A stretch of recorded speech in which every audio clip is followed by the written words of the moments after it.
মুখের মধ্যে নিয়ে ঘুমাচ্ছে, ড্রেস নিয়ে। কি অবস্থা, একটা একটা নমুনা সহ।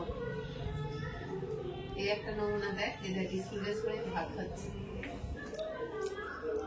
এক একটা নমুনা স্কুল ড্রেস খোলাখুলির নাম নেই। আর ওটা তো ড্রেসের মধ্যে ব্যাগের মধ্যে ঘুমাই পড়ছে।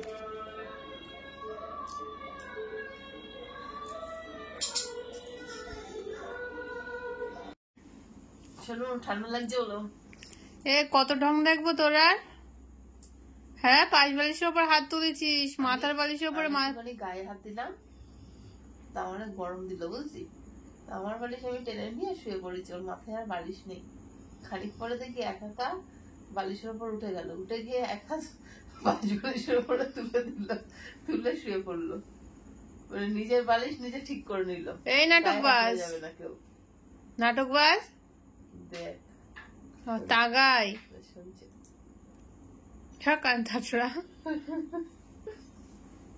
Good night. গুড নাইট বলে দাও। আমার গুড নাইট। আমি এখন এত ভালো করে পাশ বালিশ নিতে পারি না। হাত তো আবার পাশ বালিশের উপরে দিয়েছি। ঢং আছে ভালো, বালিশ ছাড়া শোয়া যাবে না।